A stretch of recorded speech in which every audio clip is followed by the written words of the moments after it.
Hello everyone, welcome back to the channel. So today we will be understanding that what is NumPy is. So if you have ever watched my machine learning tutorial, you have probably seen this line,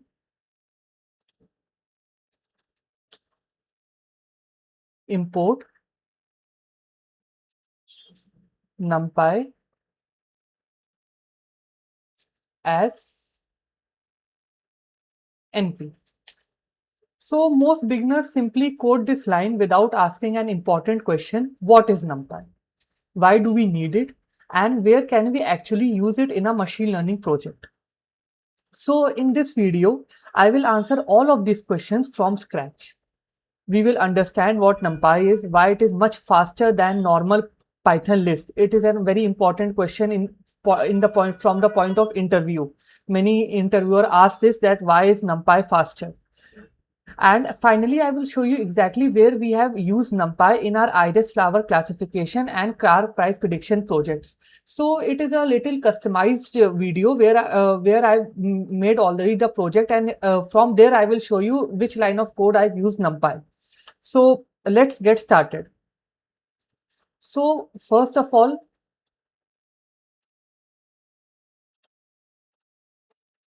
the question is, what is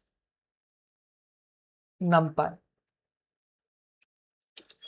So NumPy basically stands for, the full form of NumPy is numerical Python. Numerical Python.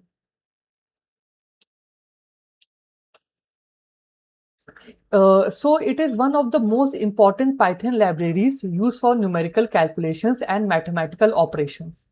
Almost every machine learning and deep learning library like scikit-learn, TensorFlow, PyTorch, Pandas either uses NumPy directly or works on top of it. And many algorithms later in this video you will see are using NumPy.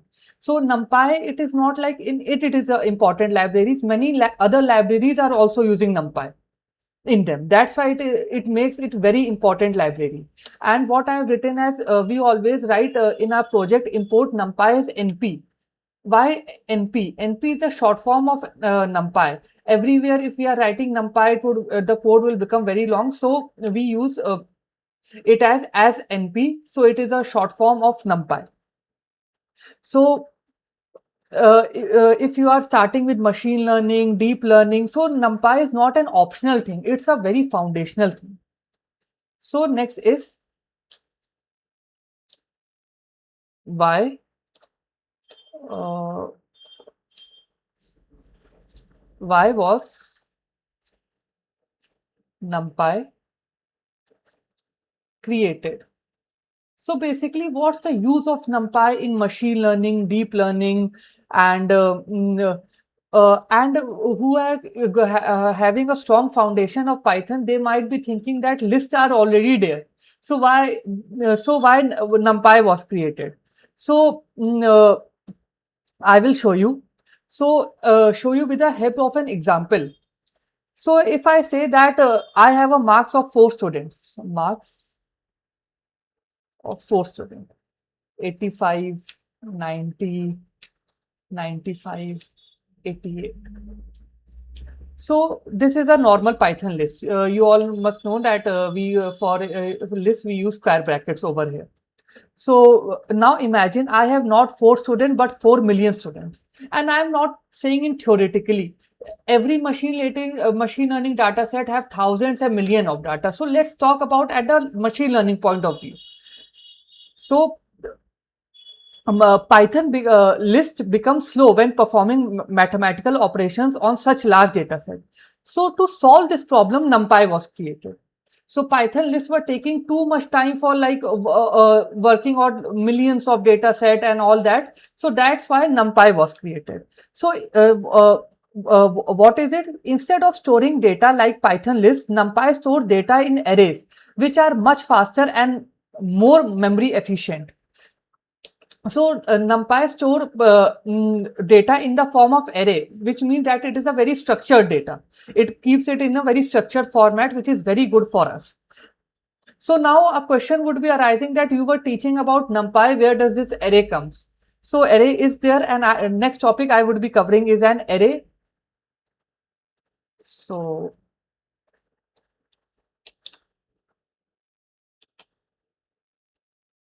what is an array? Those who have done like the DSA and all, they must be are having an idea of array. But I'm making this video for a very beginner friendly level, so I will be covering everything in this. So exactly what is an array? So an array is simply a collection of similar types of data stored together. So whenever you are storing A, B, C, D, it would be an array. But if I say A, B, 1, 2, it would not be an array. This would be an array, this would not be an array. In machine learning, basically numerical values we store here because data is in form of numerical, and all the algorithm works on numerical data only. So if we have yes or no, we convert it into 0 and 1, and then we use it in the form of numerical values. So basically in NumPy, the arrays of numerical values. Okay. So let's create one array using NumPy. So I would be writing import NumPy as NP. ARR of NP array is equal to 85, 90, 95, 88. So this is an NumPy array. It looks simpler to a Python list, but internally it is stored very differently. That's the reason NumPy is much faster. Now I will continue why is NumPy faster. And from the point of interview, it is very important question. So here I had written that import NumPy as NP. So as NP is always, it is like a nickname of NumPy, and we call it as alias. For pandas, we write import pandas as PD. So PD is alias. So it is uh, like the short form of a particular library. Okay. So next thing is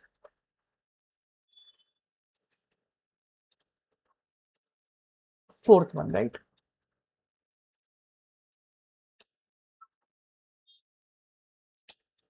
Why is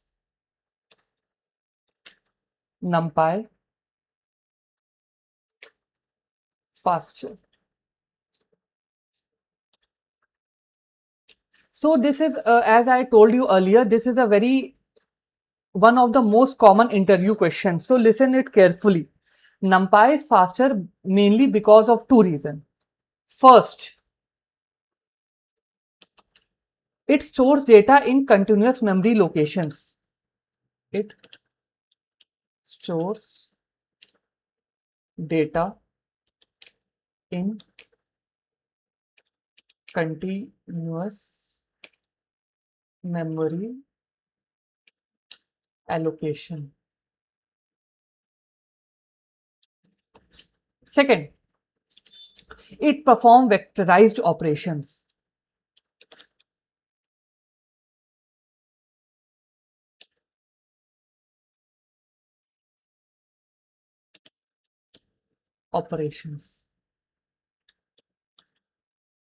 So if you have seen it carefully, there are two terms over here: continuous memory allocation and vectorized operation. So I would be now telling you what are these two terms. See, I understand as a beginner, these would be a bit tricky things for you, like new things for you. But don't worry, I will cover each and everything in this video. What I am teaching, and if anything is coming that you must have not known previously, I would be teaching that also. Okay. So now let us first come to what is continuous memory.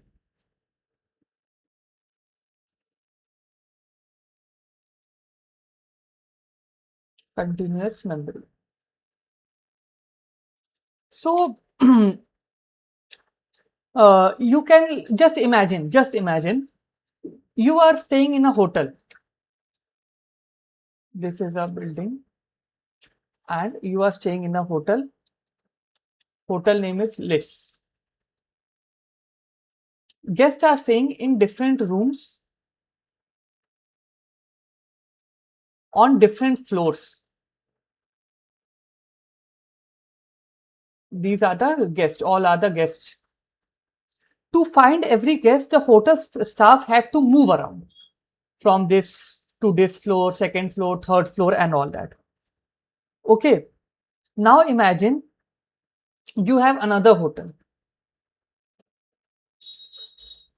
name as NumPy. Here, all the guests are on the same floor.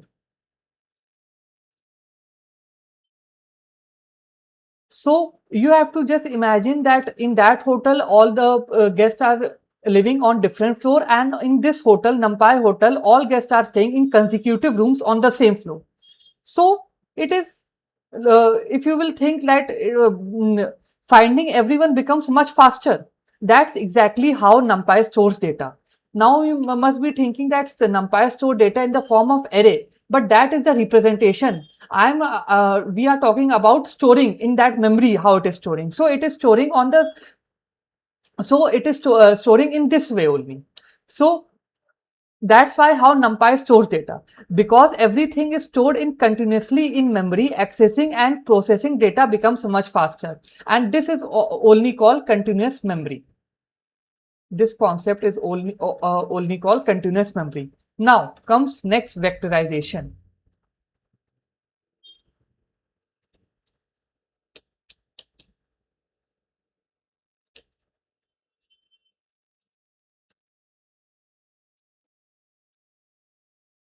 I hope I've written spelling right. Yes, it is. So let's imagine I want to multiply every number by 2. So for if you talk about list and I have to multiply every number by 2, I need a loop. So what will be the code? Numbers will be 1, 2, 3, 4. Result would be another list for I in numbers. Result dot append I into 2. But if I do with NumPy, this was for list and this is for NumPy. Numbers is equal to array of 1, 2, 3, 4 and numbers into 2. So the output will become 2, 4, 6, 8. Okay, and no loop is there. Here you can see I have used no loop and here I have used loop. So loop is traversing to each and every element and then adding, and here it is just multiplying the whole array into 2 at once. Are you getting, are you able to predict something? Here the loop is going to every element and then multiplying with 2. But here at once it is just multiplying with 2. So what you can predict? Instead of processing one element at a time, NumPy performs the operation on the entire array simultaneously. And this is the one of the biggest reason why machine learning uses NumPy. Okay.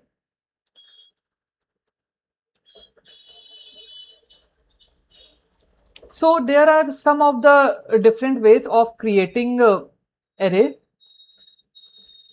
Creating array. Fifth one is this. So mostly we use np dot arrays array, and if you want the array should be filled with 0, you can just do np dot zeros 2 comma 3. So an array with a size 2 rows and 3 columns will be printed over here. If you want ones in the array, you can just go with np dot ones 3 comma 3. So an array of 1 2 3 1 2 3 1 2 3 will be printed. If you want, you can do np from arrange 1 comma 11. So it will print numbers from 1 to 10, and if you want evenly spaced numbers, you can just write np dot space 1 comma 10 comma 5.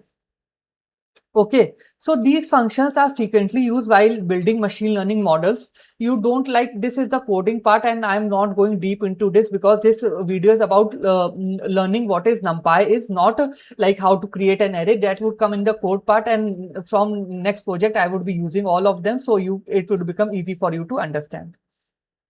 Now comes array dimensions. In the previous section, I've given you the glimpse of what our array dimension is, but you know the NumPy array can be of different directions, and arrays can have different direction, as you must have know. This is a very basic thing. So a one dimensional first is 1D array. So how does 1D array look like? 1 2 3, one row into 3 columns. Okay, now comes 2D array. 1 2 3 4. So it is 2 cross 2. Okay, so the objective of this was not to you to understand what is 1D array and 2D array. I want to just show that how data sets are stored. Each row represent one data record and each column represent one feature. For example, in that iris flower, we have sepal length, sepal width, petal length, petal width. Okay, and this was our data set of flower 1, flower 2, flower 3, and this was some values inside it, this was some values inside it, this was some values inside it. So the inside that NumPy was storing like data something like in this format. Okay, and we were performing different operations on it.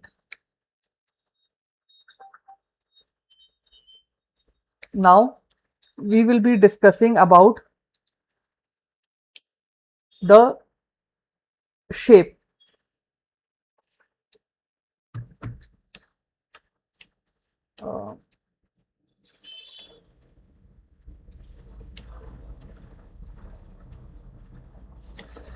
So this is a very important property. If we write array dot shape for like my iris flower, if I remember the output was coming for this was 150 comma 4. It means 150 rows were there and 4 columns. Okay, now as I've starting of the video said that it would be a customized video, I will be now telling you that where in my project you have used all this NumPy library.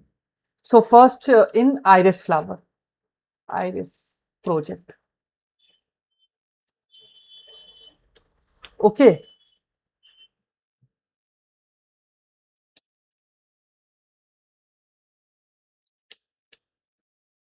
So if you can remember, or you can just watch that video after loading the dataset using pandas, like we separated the features. Like I wrote a line df drop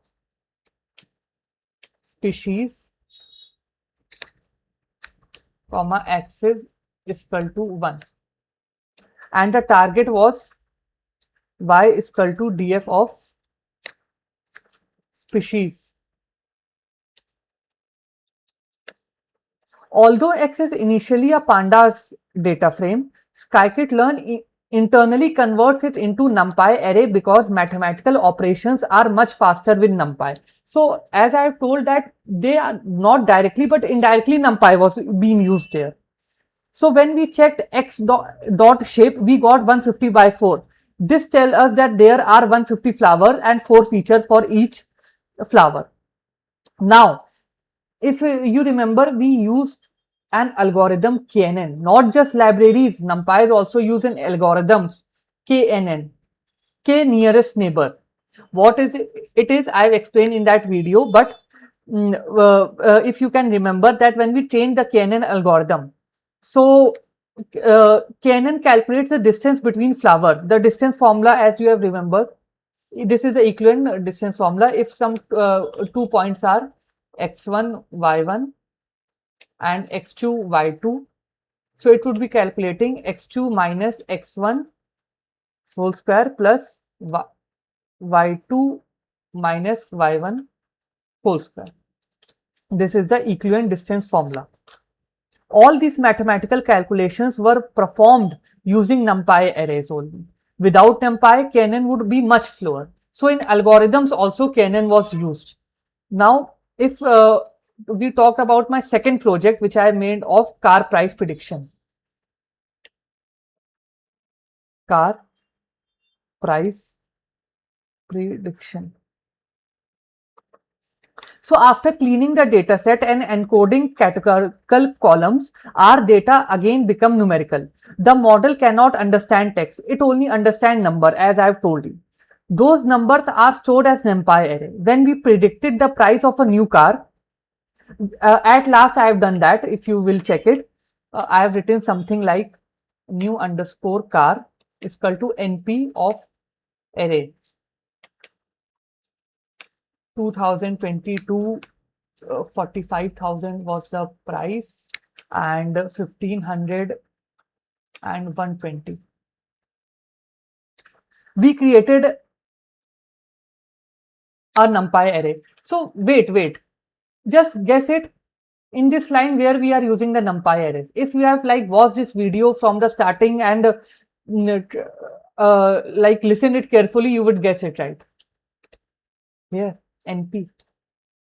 Okay, so we have created an NumPy arrays, then we pass it to the model. Okay, and then the model predicted model dot predict new car. I don't remember the value which was coming, but it was something like this. So again, NumPy played an important role over there.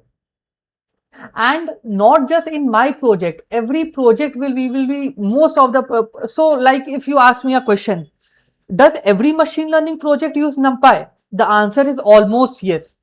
You want to know the flow? I will tell you the flow. What is it? You load a CSV dataset, then apply pandas.read CSV, the file name and the path name you write. NumPy array is made. Machine learning ML algorithms are used, and then we predict. So here you can see that NumPy array, NumPy library is used. So whether you are using linear regression, decision trees, random forest, KNN, support vector machine or SVM, or even deep learning, almost all numerical calculations happen using NumPy. Okay. So this was from my side. So I would like to conclude by saying that today we learned what NumPy is, why it is faster than Python list, what arrays are, what vectorization means, how NumPy stores data, and whether we actually used NumPy in our iris flower classification and car price prediction projects. So if you are planning to become a machine learning engineer, make sure you understand NumPy well, because almost every ML library depends on it. In the next video, we will learn pandas. We will be discussing all about it. So this was from the my side today, guys. And if you find this video helpful, don't forget to like the video, subscribe to the channel, and I will see you in the next video. So thank you, guys.